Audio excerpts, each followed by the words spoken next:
Vamos lá. Atos 14, vamos ler do verso 1 ao verso 7.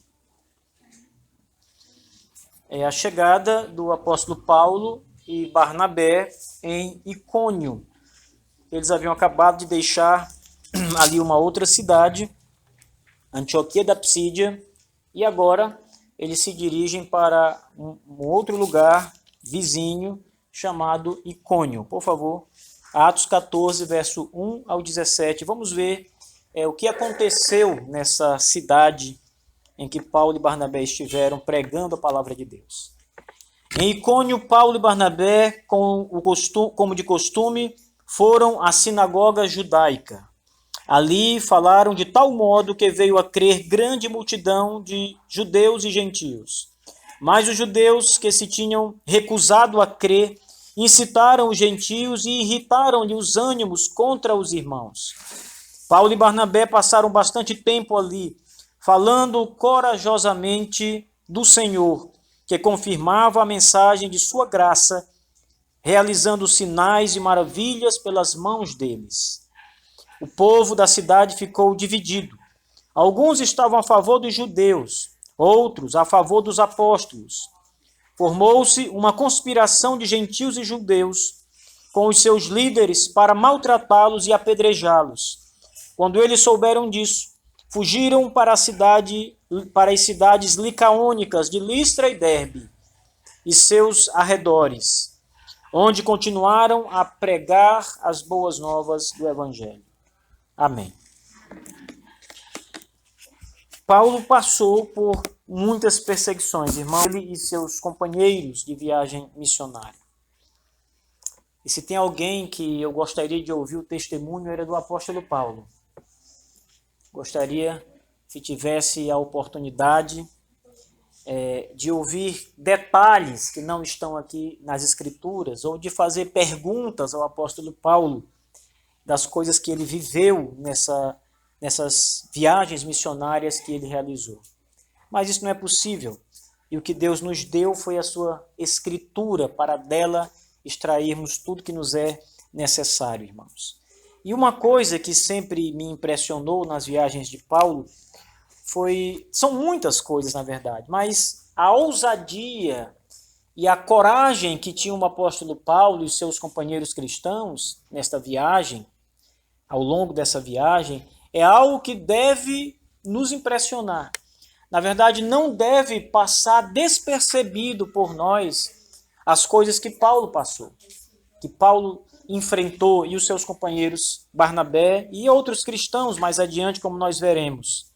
Foram coisas incríveis, irmãos. Agora há pouco nós estávamos ali fora conversando, eu e alguns irmãos aqui da igreja, falando sobre algumas coisas que nós já vivemos no Evangelho.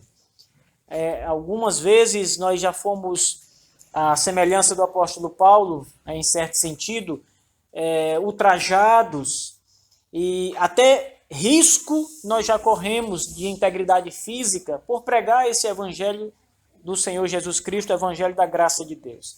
E a vida dos apóstolos foi exatamente essa.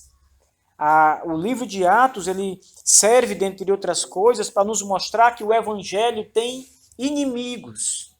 O Evangelho enfrenta barreiras. Ninguém lhe engane dizendo que será fácil e que se tornar cristão é sinal de que agora tudo vai ser uma maravilha para você na terra.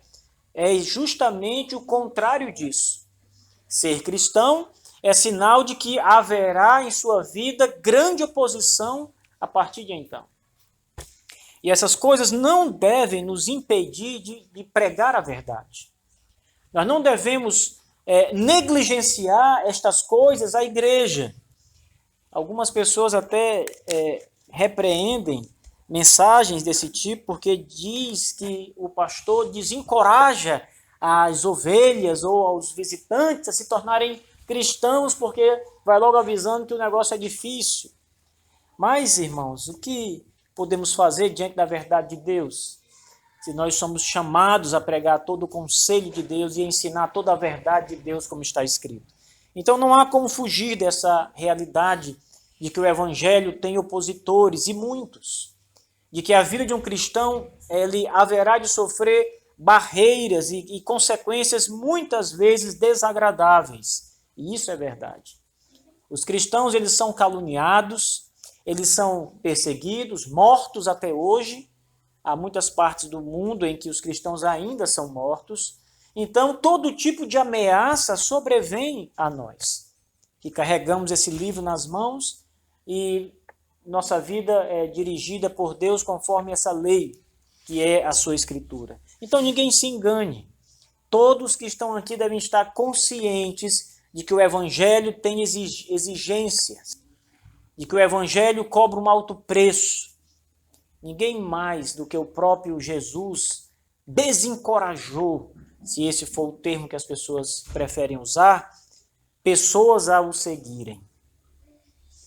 Porque foi Jesus Cristo quem disse às pessoas que estavam indo atrás dele: vocês têm certeza que vocês querem me seguir? O Filho do Homem não tem nem onde encostar a cabeça. Vocês querem vir? Em João capítulo 6, Jesus diz: todos foram embora, todos me deixaram. E vocês, se referindo aos 12, vocês também não querem ir com eles? Então, ninguém mais do que Jesus advertiu que o evangelho traria perseguição e dor e consequências nessa vida, consequências desagradáveis. Aqui nesse texto, irmãos, nós vemos essa realidade exposta para nós, nua e crua. Paulo chega em Icônio junto com Barnabé, ele acabara de sair de Antioquia da Pisídia, as coisas ali não foram como eles imaginavam até o fim. Deus fez ali o trabalho que teria que ter sido feito, salvou almas, salvou vidas, mas olhe como termina a missão de Paulo naquela cidade, lá no versículo 50 do capítulo 13. O capítulo anterior diz: mas os judeus excitaram as mulheres piedosas de elevada posição e os principais da cidade, e provocando perseguição contra Paulo e Barnabé, os expulsaram do seu território. Então, lá da Antioquia, eles foram expulsos literalmente. Eles foram postos para fora da cidade, para fora dos muros da cidade. Eles sacodem o sujo dos pés, diz o verso 51, sacudindo o pó dos seus pés em protesto contra eles, foram para Icônio. E o que lhes aguardava em Icônio? Qual seria a recepção que eles teriam na cidade de Icônio? Em Icônio, Paulo e Barnabé, capítulo 14. Como de costume, foram à sinagoga judaica e ali falaram de tal modo que veio a crer grande multidão de judeus e gentios. Vamos começar analisando aqui que a missão de Paulo era uma só: pregar o evangelho. Paulo e os seus companheiros aqui, e quando eu me referi a Paulo, muitas vezes eu estou me referindo ao grupo que estava aqui pregando a palavra de Deus, e esse grupo inclusive é maior em outras passagens do texto de Atos. Mas perceba, queridos irmãos, que Paulo tinha um único propósito aqui nessa longa viagem. O propósito de Paulo era pregar a palavra de Deus. Paulo sabia que a pregação da palavra de Deus lhe traria estas consequências que nós estamos nos referindo. Como ele viu lá no capítulo 13, o texto de Atos nos revela que eles foram expulsos da cidade. E agora ele volta para outra cidade e continua a sua mesma missão de pregar este evangelho de Deus, e sabendo que as consequências poderiam vir de modo até mesmo trágico sobre eles. Mas eles não se cansavam disso, irmãos. A Escritura diz, ela usa a expressão no verso 1, como era de costume. O texto diz que eles vão até uma sinagoga. Uma sinagoga é o local dos judeus, onde os judeus cultuam a Deus, onde eles se reúnem para fazer a sua celebração, o seu culto ao Senhor. Mas a Bíblia diz que era costume eles fazerem isso. E aí algumas pessoas até levantam a objeção de que Paulo ainda era judeu. Porque Paulo tinha costume, depois de se tornar cristão, ele ainda tinha costume de ir para a sinagoga judaica pregar. E o próprio texto aqui vai dizer que ele tinha esse costume de fato. mas o costume aqui se dá não por um hábito que ele ainda tinha de zeloso judeu, mas simplesmente pelo fato de ser o dia que os judeus se reuniam para cultuar a Deus. Então Paulo aproveitava as oportunidades que Deus lhe dava para pregar o verdadeiro evangelho que os judeus ainda não criam de fato. E aqui nessa ocasião a escritura diz que chegando em Icônio ele vai para a sinagoga, o primeiro local que ele sempre vai, como de costume, porque ele vai pregar o evangelho para os judeus. E ali está Paulo no sábado, junto com Barnabé, anunciando a palavra de Deus naquela sinagoga. Lá em Antioquia, o texto diz que quando Paulo prega a palavra, Deus age de tal forma que as pessoas ficam ali pedindo para que Paulo volte no domingo seguinte, para que ele pregue de novo a palavra. Houve ali um agir e um mover de Deus naquela ocasião em Antioquia. E aqui está Paulo em Icônio pregando a mesma palavra de Deus. Vamos ver o que aconteceu então. A Escritura diz que a pregação foi de tal modo, ou seja, Deus agiu de uma forma tão poderosa. Aqui nós não podemos dar a glória para Paulo. Aqui nós não podemos achar que o que aconteceu aqui aconteceu por causa de Paulo.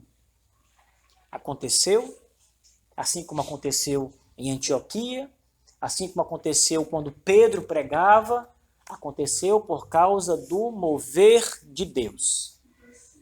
Foi Deus, por meio da pregação de Paulo, mas foi Deus quem agiu nos corações. Então, ali falaram de tal modo que veio a crer grande multidão de judeus e gentios. O que Paulo fez foi o que todo bom pregador deve fazer: expor a palavra de Deus de verdade. Ensinar as pessoas sobre o Deus vivo e verdadeiro, sobre Cristo Jesus e a sua ressurreição dos mortos. Ensinar as pessoas sobre o evangelho da graça. As pessoas precisam conhecer, meus irmãos, antes de mais nada, sobre Deus e sobre seu Filho e sobre o seu plano e sobre a salvação e sobre o pecado que elas carregam e sobre a cura desse pecado que é Cristo Jesus. Essa era a pregação de Paulo. Era isso que os judeus não estavam acostumados a ouvir. E, na verdade, não ouviam de jeito nenhum, senão quando, numa ocasião como essa. Paulo vai até a sinagoga, prega este evangelho, anuncia as verdades de Cristo Jesus. E eles falam de tal modo, expondo com tal fidelidade, utilizando os textos do Antigo Testamento com tal perfeição, que Deus moveu ali as pessoas e elas foram, de fato, tocadas pelo evangelho. Eu sempre tenho dito, meus irmãos, que pregando bem ou pregando mal, Deus faz a sua obra. Pode você se preparar para pregar e pode expor com tal perfeição, ou mesmo que você leia o texto e não o exponha com tanta fidelidade, mas ainda assim a leitura e a própria palavra de Deus fará o que Deus a determinou que faça. Seja salvar, seja endurecer mais corações. Mas ela sempre fará o que ela está designada a fazer. Nunca a palavra de Deus vai voltar vazia. Ela sempre fará a sua obra nos corações. Sempre. É por isso que o evangelho de Deus, ele tem que ser pregado para todas as pessoas. Porque você não fala em vão. Você não está perdendo tempo. Quando os resultados que você espera não acontecem, outros resultados acontecem que você não vê ou que não está esperando. Mas ela sempre faz o que Deus a designou que faça. Sempre. Isso deve nos fazer entender que a palavra de Deus ela é muito poderosa, irmãos. Muito poderosa. é parecido, a gente pode até usar como analogia a morte de Jesus. Jesus cumpriu perfeitamente a sua obra na cruz. E ele resgatou totalmente aqueles que ele veio resgatar. Ninguém ficou de fora. Todos pelo qual Jesus derramou seu sangue estão garantidos e salvos. Todos. O sangue de Jesus não foi derramado em vão. Ele não derramou o seu sangue para aqueles que vão se perder. Ele derramou somente pelas suas ovelhas, de todos os tempos. Por isso não é em vão. Assim o Evangelho. Não pense que por pregar e pessoas não se converterem, você pregou em vão naquele dia. Não. Aquela palavra fez a obra que tinha que ser feita. Você não vê, mas certamente ou provavelmente pessoas ali ficaram pensando. E Deus ali está trabalhando em corações que ouviram a palavra. Você não vê, mas muita gente que ouviu a sua pregação voltou para casa pensando nas coisas que ouviu. E Deus ali vai operando, e vai trabalhando, e vai ali moldando. Às vezes o pastor prega tanto e não vê resultados no sentido de que a igreja cresça, mas tem frutos da pregação desse pastor, pessoas que Deus operou por meio da pregação, que estão em outras igrejas, que passaram anos para se converter, mas jamais esqueceram aquela palavra que foi dita e foi tocante, porque foi levada pelo próprio Deus. Ela nunca volta vazia, irmãos. Por outro lado, há pessoas que estão na igreja e estão atentas à pregação, mas quanto mais escutam o evangelho, mais elas se endurecem para com o próprio Deus. Elas quanto mais ouvem, mais alimentam um ódio contra a verdade do Senhor. E aquela palavra tem um fim, endurecer o coração.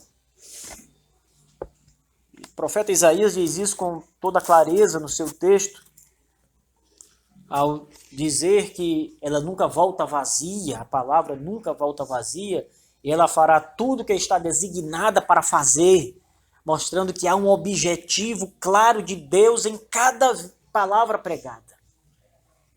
Ela tem um endereço certo. Nunca volta vazia. Você já deve ter executado alguns trabalhos que não viu resultado, que você considera um trabalho em vão. Você faz um bolo e ninguém aparece para a festa para comê-lo. Ou então você faz um bolo, tem um trabalho grande, e de repente esse bolo cai no chão, se espatifa todo, esculhambou tudo, não presta mais. Aí você diz, olha, passei tantos dias aqui, me esforçando, juntando dinheiro, gastei o gás, passei 3 horas aqui preparando, batendo ovos, massa, tudo, e agora está aqui. Tudo isso foi em vão. Pois é, com a palavra de Deus isso não acontece. Ela sempre faz o que está designada para fazer. Paulo, ao pregar aqui em Icônio, pregou de tal modo, e ali havia um propósito de Deus claro, porque o texto diz que muitos vieram a crer entre judeus e gentios. O texto diz, ali falaram de tal modo que veio a crer grande multidão.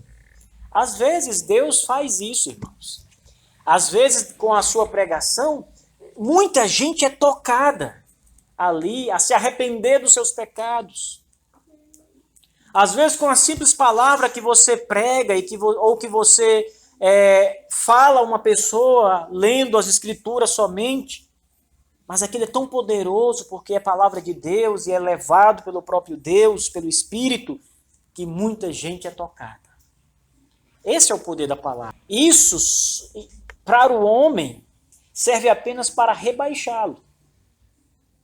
E é esse evangelho da soberania divina na salvação que os homens mais detestam. Porque eles querem ter participação. Até mesmo pastores e pessoas que estudam as Escrituras, elas querem, e isso é um orgulho pecaminoso que todo homem tem, mas elas querem dizer, olha, fulano de tal, né, eu preguei e ele se converteu. Roubando assim a glória que é de Deus para ele. Mas não é assim, irmãos. É Deus quem age sempre. Às vezes, com uma palavra, uma multidão crê. E às vezes, 10, 20 anos de ministério são infrutíferos no sentido de pessoas salvas. Mas isso não significa que Deus não tenha usado aquele pastor com um propósito definido na eternidade. Nenhum pastor, nenhum pregador pode ser julgado pelos resultados de conversões. Porque esse é um julgamento falso. Um exemplo bíblico é Jeremias, que eu já falei algumas vezes para vocês. Jeremias pregou fielmente.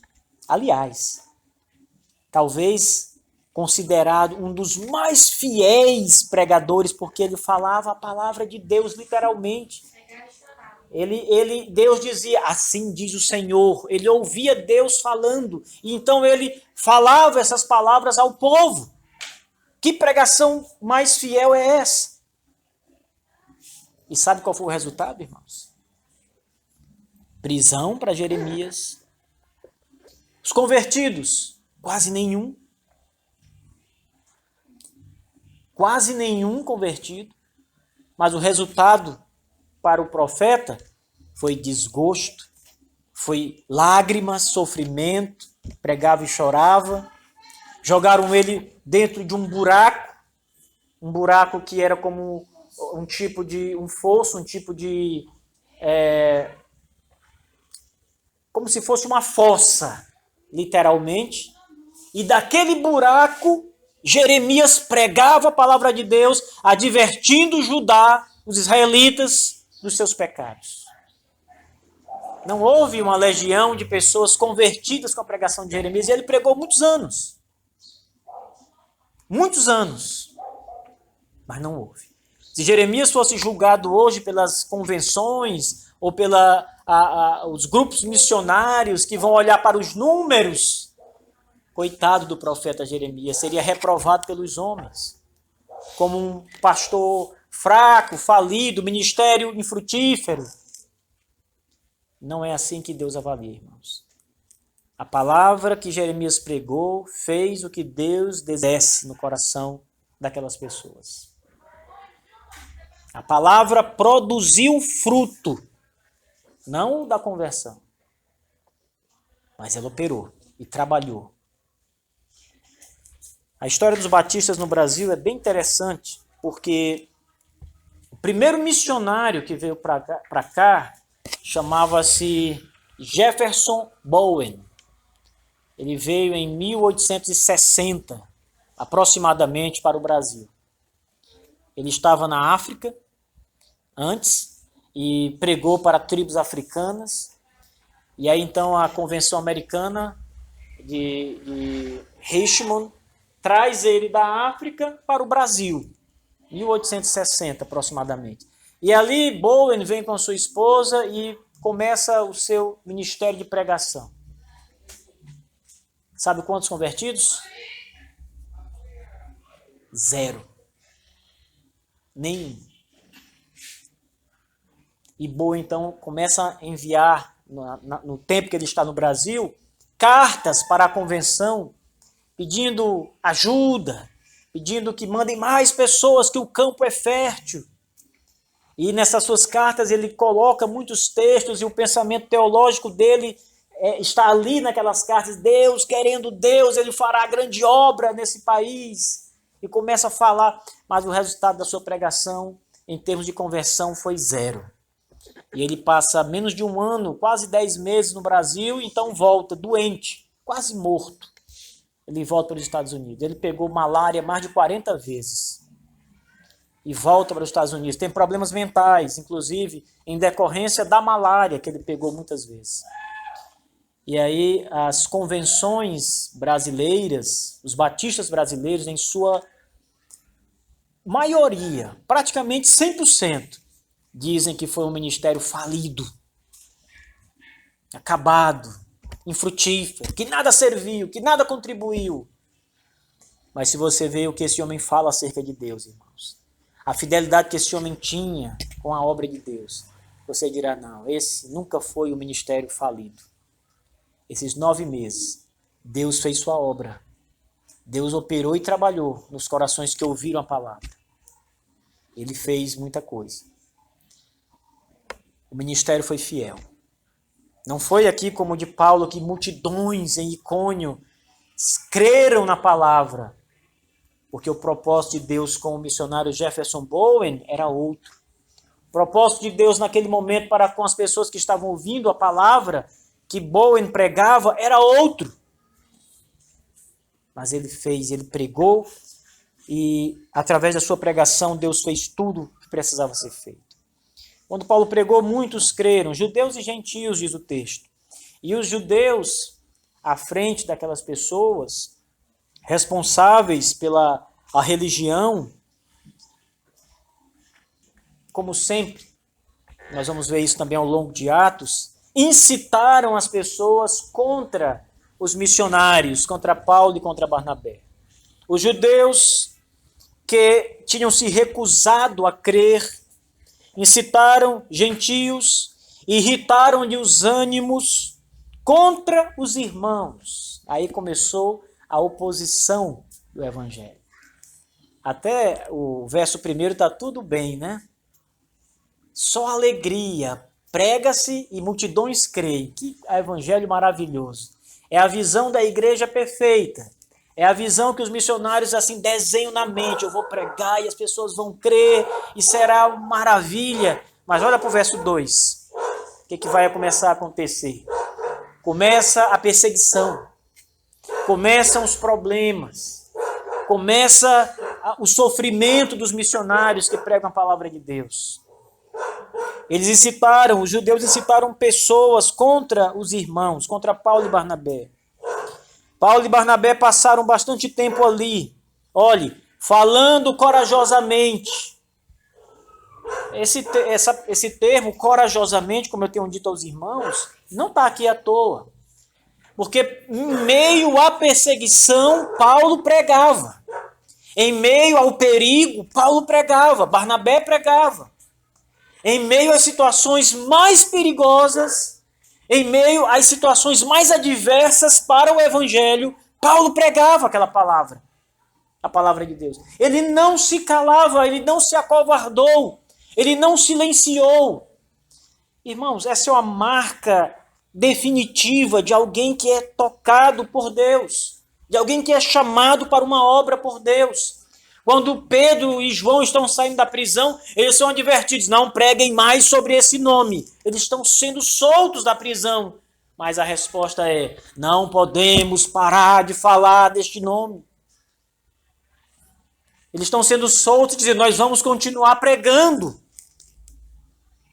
A prisão não foi capaz de desencorajá-los, desanimá-los. Aqui a perseguição não foi o suficiente para desencorajar Paulo e Barnabé, pois mesmo com toda a multidão de judeus sendo incitada contra eles, eles ainda assim pregavam a palavra de Deus de maneira decidida.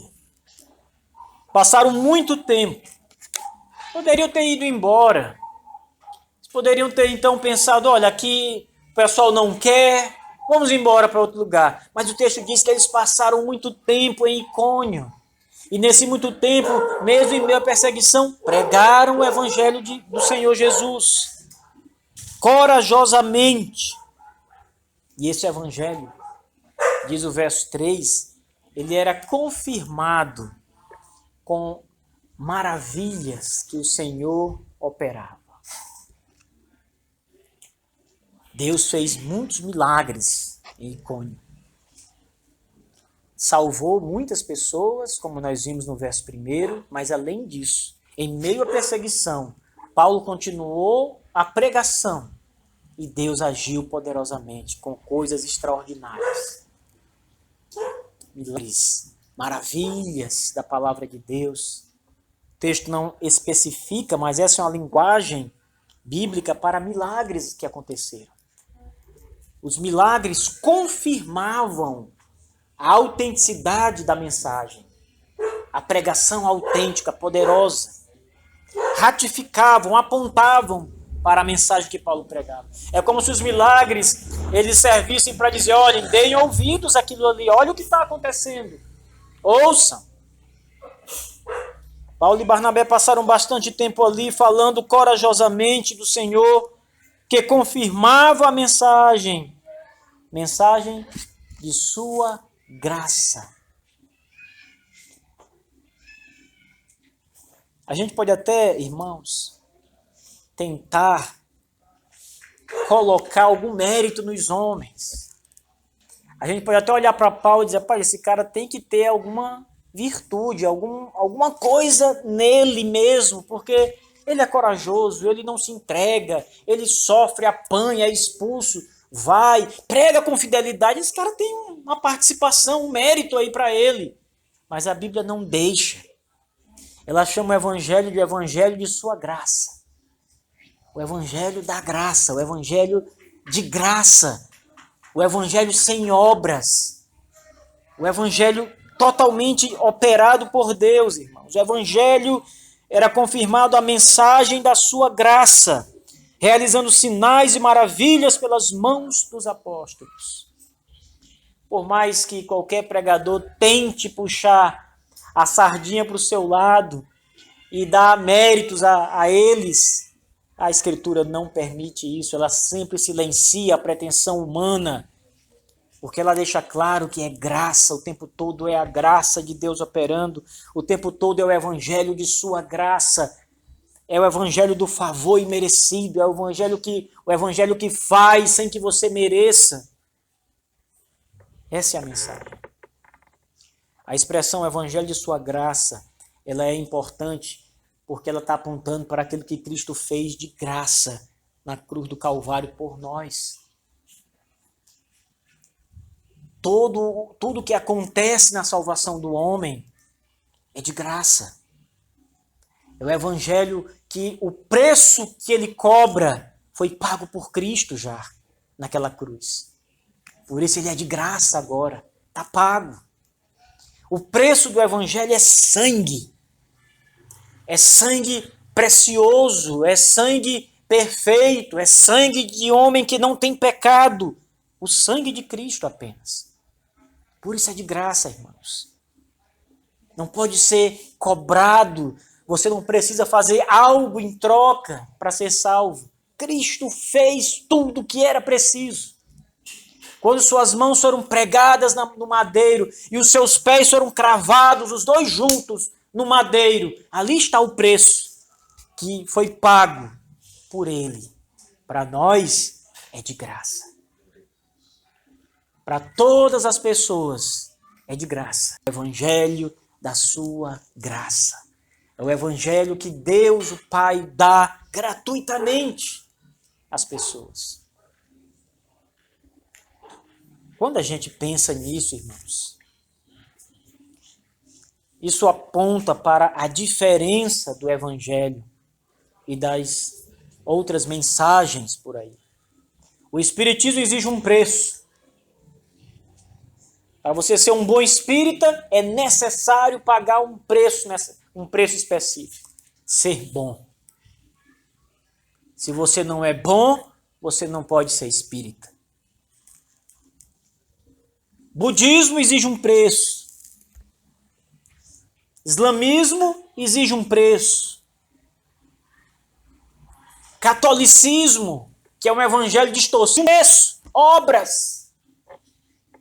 Mas o evangelho da Bíblia, de Deus, é o evangelho de sua graça. É o evangelho gratuito. Tudo foi pago pelo Senhor Jesus Cristo.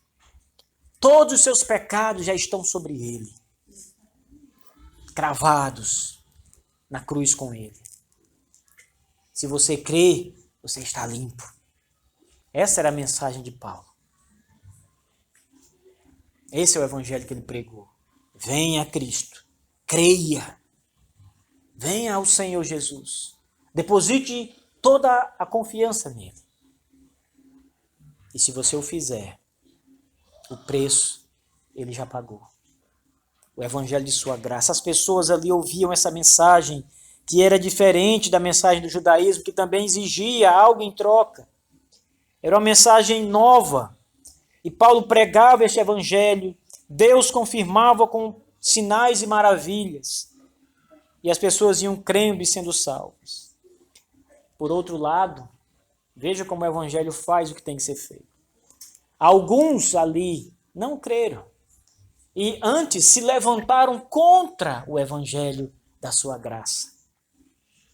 Pessoas que se tornaram inimigas da cruz de Cristo a partir da mensagem do apóstolo Paulo. As reações sempre são essas, irmãos. As reações sempre são múltiplas. Haverá fé, haverá salvação, mas haverá também descrença, haverá também ódio contra a verdade, haverá todo tipo de reação ali. O evangelho é poderoso para isso. E aí a Escritura diz então que o povo ficou dividido. Alguns estavam a favor dos judeus e falavam contra o evangelho, mas outros estavam a favor dos apóstolos de Cristo. No dia do juízo também haverá uma divisão. A Escritura diz que no dia do juízo o Senhor Jesus estará sentado no seu trono e haverá pessoas à sua direita e pessoas à sua esquerda. Aqui havia também pessoas divididas, uns crendo em Paulo e no evangelho que Paulo pregava, mas outros estavam dando ouvido aos judeus e tudo que os judeus diziam. O verso 5 diz: formou-se uma conspiração de gentios e judeus com os seus líderes para maltratá-los e apedrejá-los. Veja que a perseguição aumenta. Vocês percebem? O evangelho, ele faz a sua obra. Mas a oposição contra o evangelho nunca fica parada. Ela sempre se multiplica também. Quanto mais salvação, quanto mais ação divina em salvar pessoas, mais aumentará a oposição contra a palavra de Deus. Geralmente é assim. É como se Satanás arregaçasse mais as mangas para tentar impedir as pessoas. Sabe aquele jogo de futebol? Um dos times faz um gol, e aí o time que está perdendo então vai para cima para não deixar o time ganhar o outro. É mais ou menos assim. Quando você prega e as pessoas começam a crer, e Deus começa a salvar, e a igreja começa a encher, não pense assim, agora pronto, agora Deus... Não, aí que Satanás vai se levantar com mais força contra a igreja, contra os ímpios, contra os homens perdidos aí fora, para tentar impedir esse avanço do reino de Deus. Todos os locais que Paulo foi, isso aconteceu. Todos. Aonde Paulo pregou, houve salvação, mas houve grande confronto com o evangelho, sempre.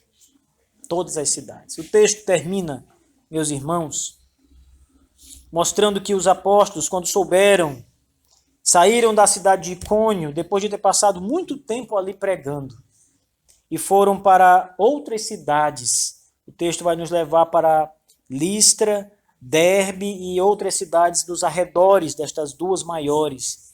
E ali, verso 7, continuaram pregando o evangelho.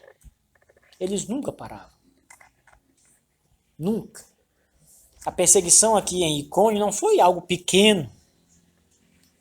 Não foi algo que partiu só dos judeus, foi uma conspiração. O texto usa o termo, eles conspiraram, eles se reuniram ali, eles maquinaram uma perseguição. Era intuito deles maltratar os apóstolos, o apóstolo Paulo e Barnabé, e apedrejá-los, diz o texto.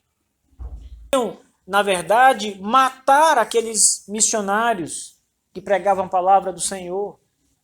Então não pense que foi algo pequenininho e que eles pregaram porque não viram que não foi muito grande a perseguição. Foi muito grande. Tão grande que eles tiveram que sair da cidade. Eles tiveram que fugir de Icônio. Quando souberam disso, fugiram. Se eles ficassem na cidade, eles iriam ser apedrejados até a morte. Tudo estava programado. Uma cilada estava armada. Mais uma vez, voltando aqui à história dos batistas, dessa vez no Piauí, é interessante como que o evangelho chegou no Piauí. Como é que a palavra de Deus chegou aqui? Através de um missionário. Esse missionário, Ernest Jackson, ele estava vindo de outras partes do Nordeste e era intuito dele entrar na região do Piauí. Mas um padre da Igreja Católica, ele então, sabendo que esse missionário protestante batista está chegando, ele arma uma cilada para matar o missionário, Ernest Jackson. Ele então planeja com outras pessoas da cidade, com paus, pedras.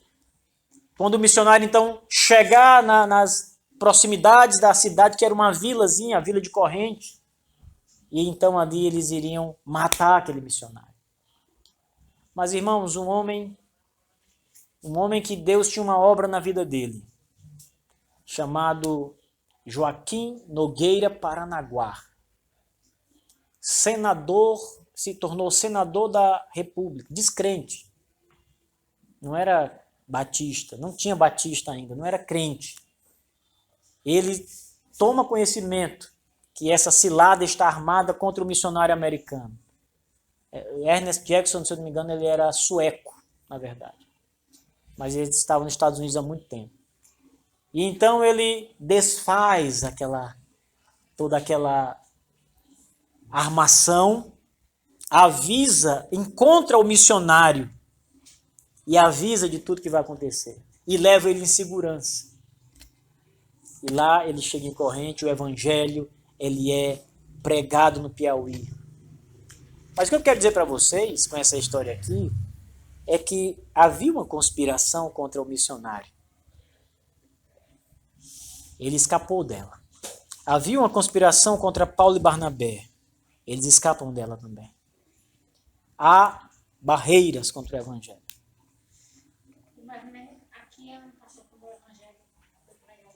Isso foi em 1890, por aí. A igreja de Corrente foi fundada em 1904. Ele veio um pouco antes. Exatamente. Primeira Bíblia, ainda temos a primeira Bíblia que chegou no Piauí. É a primeira igreja batista do Piauí, Corrente. Queridos irmãos, que o Deus de toda a graça nos ajude a entender, nos ajude a pensar nessas coisas, fortaleça o nosso ânimo, nos encoraje dia após dia a não silenciar diante das dificuldades e das situações que nós vamos ter que enfrentar, como crentes em Cristo. Que Deus nos dê força, como Ele deu para Paulo e Barnabé. Nos dê essa garra, esse encorajamento tão necessário no nosso tempo, irmãos, para pregar a palavra de Deus sem medo, de maneira clara, de maneira fiel, e que o Senhor faça a sua obra como Ele deseja. Não desejamos nós passar da mera instrumentalidade nas mãos de Deus. Ele é quem realiza tudo em todos. Que Deus nos abençoe, que o Senhor nos ajude. Amém. Vamos cantar mais uma vez.